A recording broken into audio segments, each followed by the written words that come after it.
cukai itu adalah kalau orang dulu bilang sintek, pajak dosa, pajak atas kenikmatan. Yang dikenakan cukai itu ya minuman keras, seperti alkohol, rokok, dan sekarang diarah ke plastik ya, karena itu jadi polusi.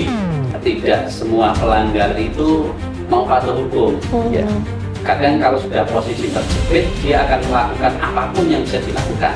Ya. Bahkan ada juga sebagian yang para supir-supir yang mengangkut rokok ilegal itu juga sudah dicekokin dengan narkotika.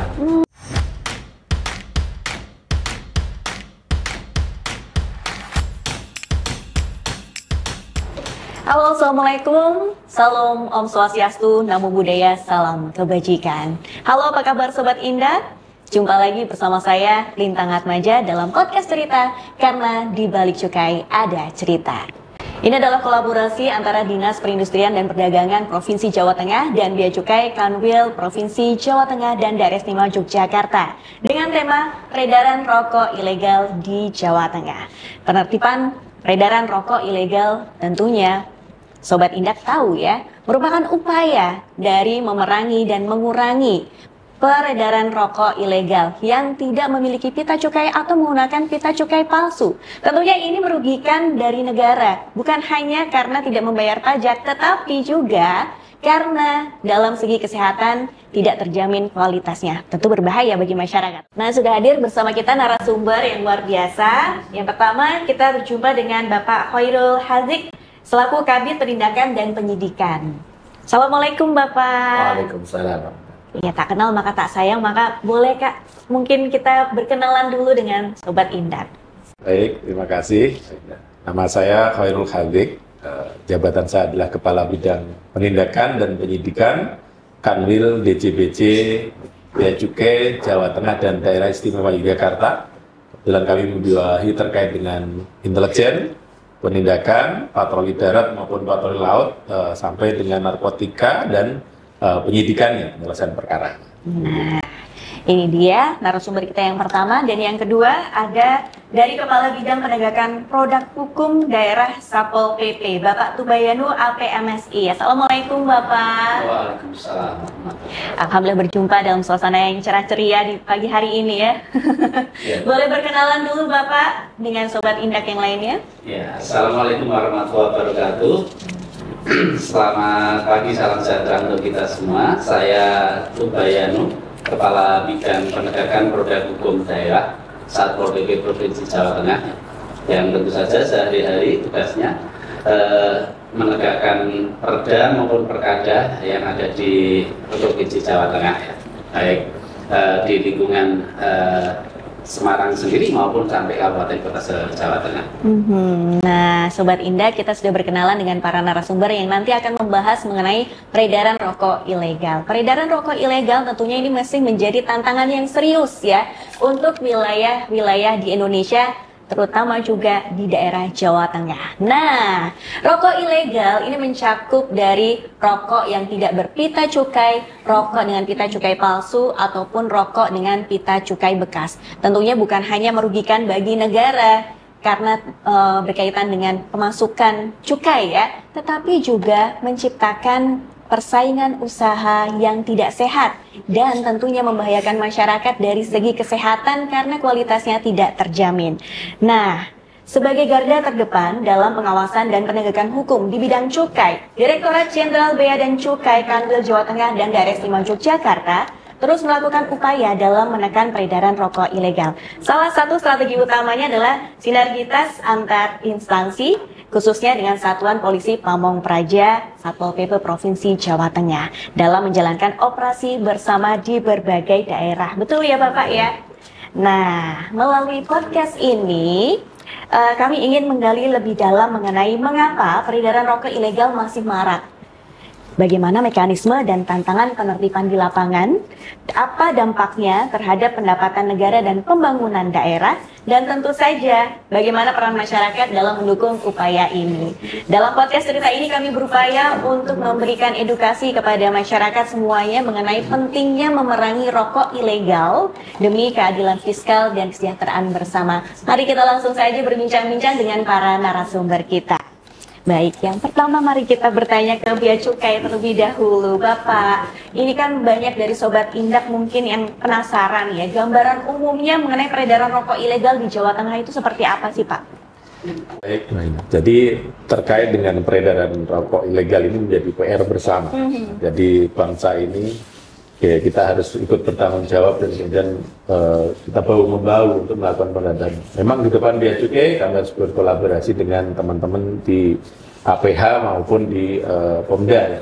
Ya, jadi gambarnya bahwa memang kenaikannya makin signifikan ya tiap tahun, walaupun kita terus melakukan pembenahan-pembenahan. Untuk di Jateng sendiri kami target penerimaannya sampai 66 triliun tahun ini, tahun lalu 61 triliun. Sementara kalau dari hasil surveinya itu peredaran secara nasional sekitar di 6% lebih ya. Nah, ini yang perlu kita tekan nanti bersama-sama dengan teman-teman yang lain. Nah, berdasarkan literatur yang saya dapatkan nih Pak ya, selama triwulan pertama 2025 Kanwil Bea Cukai Jawa Tengah Daerah Istimewa Yogyakarta telah melakukan 352 penindakan, banyak loh ya ini ya, dan menyita lebih dari 40,6 juta batang rokok ilegal. Itu betul ya Pak ya? Betul sekali. Waduh, luar biasa banyaknya ya ini ya. Ini menjadi perhatian yang bagi kita semuanya bahwa ayo kerjasama untuk memerangi rokok ilegal ya. Nah, kita ke Satpol PP terlebih dahulu, Bapak Tubayanu. Apa Pak peran Satpol PP dalam pengawasan dan penertiban rokok ilegal di tingkat daerah seperti ini? Seperti yang tadi, aduh penindakannya udah banyak sekali ya Pak. Ya monggo Pak, silakan. Penegakan hukum cukai itu sesungguhnya memang tugasnya teman-teman Bea Cukai. Tetapi kita pemerintah daerah baik provinsi maupun kabupaten kota tidak boleh diam, karena memang kami mendapatkan bagian dari hasil yang dikerjakan oleh teman-teman Bea Cukai, tidak hanya dalam kerangka pemerintah daerah, tetapi juga melalui DBHJT itu kami mendapatkan impact secara langsung dan sebenarnya dari situ. Maka Satpol PP sebagai satu-satunya unit penegakan hukum pemerintah daerah ya, punya tugas untuk melakukan yang kami istilahkan supporting law enforcement cukai ya. Jadi dalam posisi pemerintah daerah mempunyai manfaat langsung dari DBHJT itu, maka kami mau tidak mau harus bersama-sama untuk mendukung apa yang dilakukan Bea Cukai. Tentu saja ada beberapa aspek yang bisa kami mendampingikan. Yang pertama, kami punya PPNS ya, kami punya anggota Satpol PP yang tentu saja menjadi garda terdepan untuk memasuki wilayah-wilayah yang barangkali ya teman-teman Bea Cukai punya keterbatasan untuk memasuki karena terbatasnya informasi sampai ke titik desa. Nah, dengan kami memiliki agen-agen yang berada di desa, khususnya Linmas ya, Linmas maupun kader siaga Trambek ya. Kami punya kader siaga Trambek yang berada di desa-desa ya. Linmas itu di setiap desa minimal ada 5 yang menjadi agen kami, dan kader siaga Trambek ada 10 ya. Dengan posisi agen-agen informasi yang luas ini tentu saja ketika diberdayakan akan mempunyai nilai manfaat yang tidak kecil. Itu yang kedua. Kemudian yang ketiga, kami dengan melalui kegiatan di BHJT tersebut tentu saja akan bersama-sama melakukan kegiatan-kegiatan, baik itu pengumpulan informasi maupun operasi paksa yang bisa dilakukan secara bersama. Nah, jadi pengawasannya jauh lebih mendalam lagi ya Pak ya, karena banyak sekali nih agennya nih, yang mata-mata jadinya banyak nih Pak. Nah, kita kembali ke Bea Cukai. Nah, Pak, kalau bicara mengenai penindakan nih Pak ya, bisa dijelaskan mungkin bagaimana proses penindakan rokok ilegal yang dilakukan dari Bea Cukai Pak? Baik, Mbak, terima kasih. Jadi terkait dengan tindakan tadi disampaikan bahwa hasil tahun ini semakin tiap tahun naik ya. Tahun ini tadi kita udah sampai 61 juta batang tahun ini yang kita tindak, nilainya 81 miliar gitu kan ya. Nah ini tentu perlu proses. Jawa Tengah ini adalah produsen sekaligus distribusi, karena ada juga perokok yang masih ilegal di sini, juga sebagai transit, karena kan orang banyak produsen rokok itu di Jawa Timur, Jawa Tengah gitu kan ya. Nah ini yang paling besar, ini yang kemudian melintas ke seluruh wilayah Indonesia. Makanya kita juga di sini ada jalan tol, ada jalan reguler, ada jasa titipan, ada kereta api. Semua moda kami lakukan intercept di situ, termasuk juga pesawat udara. Nah ini yang tadi sampaikan juga Pak Tubat, itu dengan keterbatasan pegawai bea dan cukai di Jawa Tengah, kami nggak bisa sendiri, kami harus kolaborasi. Kami tentu ada operasi intelijen untuk memastikan apakah ada informasi terkait dengan pengiriman rokok ilegal ataupun produksi rokok ilegal. Mungkin di wilayah daerah utara Jawa Tengah itu juga sebagai daerah-daerah yang memang menjadi penghasil ya. Di situ tentu ada pabrik besar di sana, ada Jarum, Royon, Sukun, tapi juga ada pabrik-pabrik kecil maupun yang kemungkinan ilegal karena keterampilannya ada, barang ada. Nah ini yang kami butuh sumber data. Nah ini tentu kita ada operasi intelijen, nanti kemudian sudah dipastikan mengenai itu A1, kami akan melakukan operasi untuk penindakannya. Baik itu melalui di pelabuhan, di bandara, atau di jalan raya, atau kemudian operasi di jasa-jasa titipan. Di sisi lain dengan teman-teman Satpol PP, kami juga melakukan operasi pasar di tempat penjualan-penjualan tadi yang di toko-toko, di warung. Itu kami juga dalam kesempatan ini kami menghimbau supaya masyarakat kemudian secara aktif juga melaporkan, memberikan informasi sehingga kami bisa tidak lanjuti dengan teman-teman Satpol PP maupun dengan teman-teman penegak hukum lain. Nah ini yang nanti proses penindakan ini tentu akan kami selesaikan setelah dilakukan tindakan nanti diserahkan ke Bea Cukai sebagai pengamanat undang-undang cukai. Itu ada penyelesaiannya, baik kemudian kami lakukan penyidikan, tapi saat ini juga kemudian ada penyelesaiannya dengan ultimum remedium. Jadi semacam restoratif justice ya, RJ kalau mungkin di kriminal lain, di Bea Cukai itu ada ultimum remedium yang kemudian dilakukan pendendaan antara 3 kali sampai juga 4 kali kalau sudah prosesnya penyidikan itu dengan teman-teman di kejaksaan. Nah, selain itu juga barang-barang terakhir yang kami tegah tadi yang tahun ini sudah 61 juta itu akan kami sita, kemudian akan kami musnahkan. Termasuk juga nanti kalau terhadap pabrikan yang memproduksi dan itu sifatnya pelanggaran, nanti akan ada sanksi sampai dengan pencabutan dari pabrik itu sendiri. Preventifnya mungkin dengan teman-teman di Pemda, itu kan ada pembinaan terkait dengan masyarakatnya. Karena tanpa adanya konsumen yang membeli rokok ilegal, tentunya tidak akan muncul adanya pabrik-pabrik rokok ilegal ini. Ya, edukasi dan sosialisasi ke masyarakat ya. Jadi Sobat Indah, ini perlu dicatat ya. Ingat ya, bahwa rokok ilegal ini tentunya merugikan negara. Sekali lagi bukan hanya dari segi penerimaan cukai, akan tetapi juga dari segi kesehatan ya, karena kualitasnya tidak terjamin. Jadi hati-hati, lihat ada pita cukainya atau tidak, pita cukainya palsu atau pita cukai bekas. Nah sebaiknya langsung dihindarin saja ya Pak ya. Nah ini kita lanjut ke pertanyaan berikutnya ya. Kalau kita bicara Bea Cukai dan Satpol PP bekerja sama, bentuk dari sinergitas antara Bea Cukai dan Satpol PP dalam operasi bersama itu seperti apa? Banyak orang mengatakan kalau sudah otonomi itu ya sudah menjadi kota. Iya.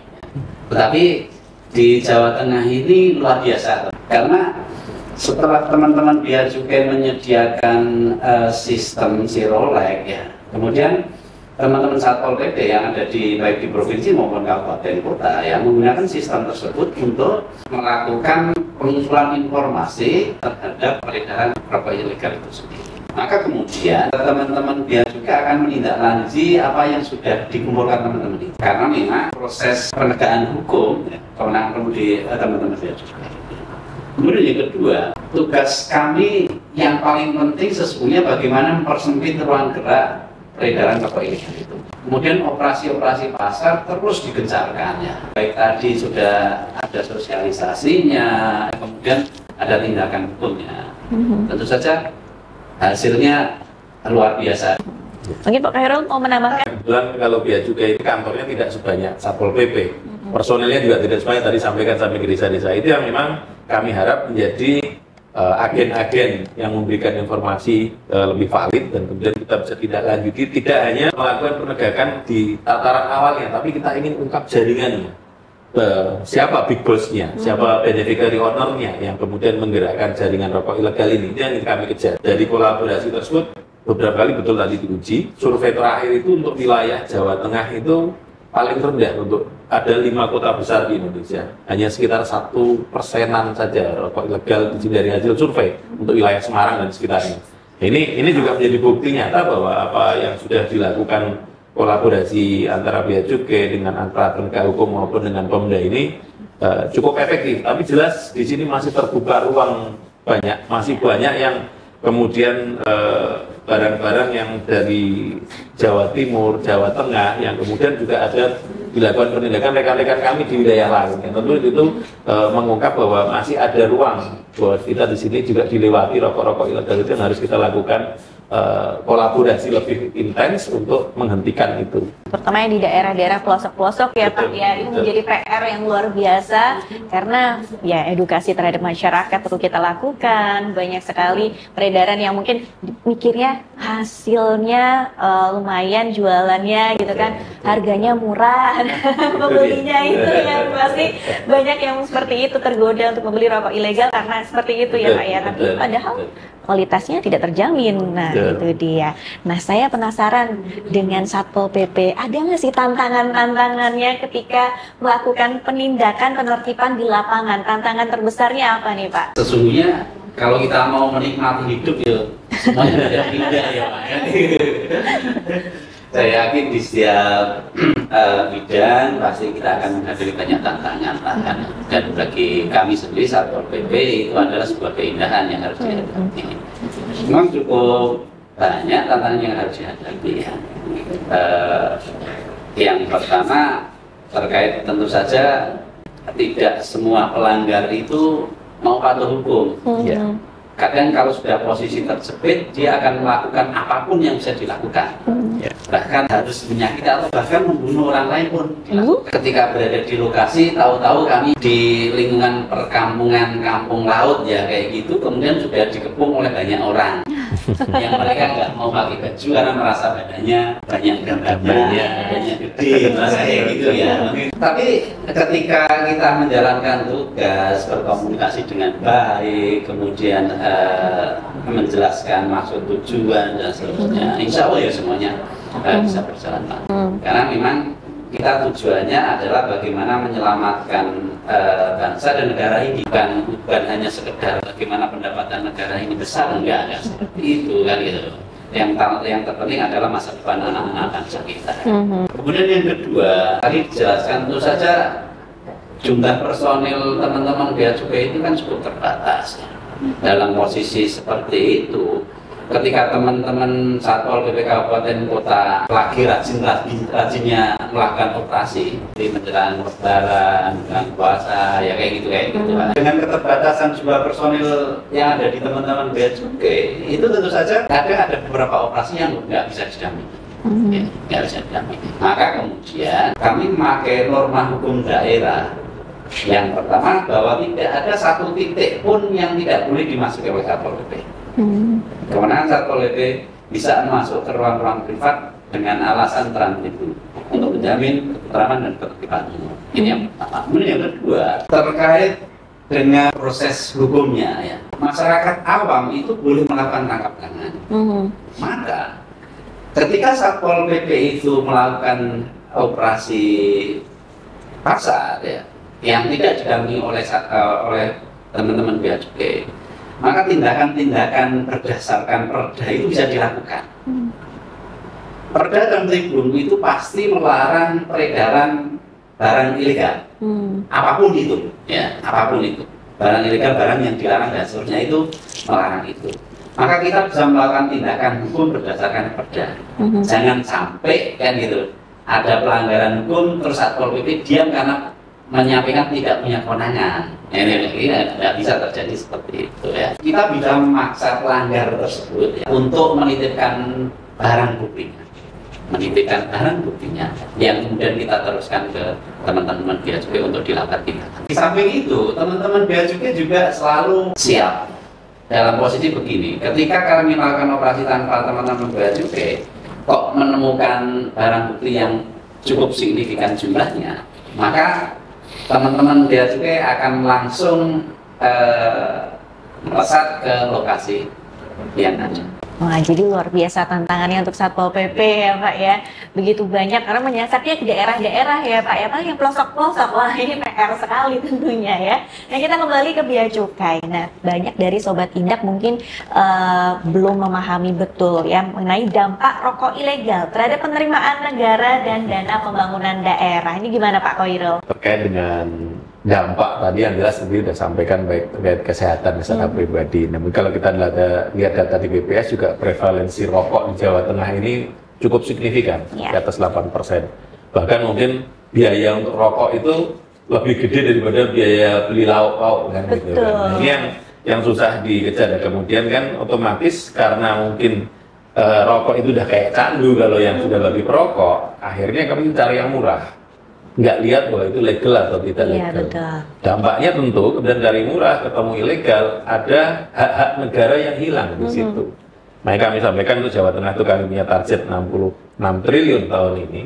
Itu akan sangat berat untuk kalau kemudian tidak didukung dengan masyarakat yang kemudian mengkonsumsi yang rokok yang legal. Selain dampak secara kesehatan, dampak ke negara jelas sebagai warga negara kan bertanggung jawab. 1 rupiah pun keuangan negara harus kita kumpulkan untuk pembangunan negara, karena memang ini kan yang membiayai untuk di pemerintah daerah, di ASN, pembangunan jalan raya, kemudian juga kesejahteraan masyarakat, termasuk ada sharing kami kemudian tadi disebutkan ada dana bagi hasil cukai tadi yang kemudian digunakan juga untuk kesehatan masyarakat sebagai kompensasi terkait dengan cukai rokok yang dipungut. Karena cukai itu adalah kalau orang dulu bilang sintek, pajak dosa. Pajak atas kenikmatan, makanya dikenakan juga itu yang minuman keras, etil alkohol, rokok, bahkan sekarang nanti ngarah ke plastik ya, karena itu jadi polusi. Nah itu kemudian dikembalikan kalau untuk terkait rokok ini ada dana bagi hasil juga untuk kesehatan, untuk kesejahteraan masyarakat juga ada. Nah ini yang kerugian nyata yang disampaikan secara nasional itu kalau yang ilegal itu sudah di atas 6%. Nah kalau cukai rokok itu sudah di hampir 300 triliun, dan 6%-nya berapa? Yang itu tentu itu kerugian buat negara kita, yang tentu akhirnya kerugian buat masyarakat, karena kan kemudian tidak bisa terbiayai untuk pembangunan negara itu, dan kemudian nanti negara harus berhutang. Kalau tidak tercapai, berhutang, bebannya ke anak cucu kita kan, kita yang selalu ramai di netizen kan. Jadi yang mungkin juga perlu juga tadi yang dinota Pak Tuba terkait tantangan di lapangan, itu kami juga tidak hanya di teman-teman, bahkan kami yang juga lebih terbatas, kebetulan kami hanya ada 9 kantor, itu yang nanti akan selalu siaga 24 jam. Kebetulan kami selalu ada kontak person, ada kolaborasi lama dengan Satpol PP. Kami akan meluncur kalau ada informasi yang tadi disampaikan.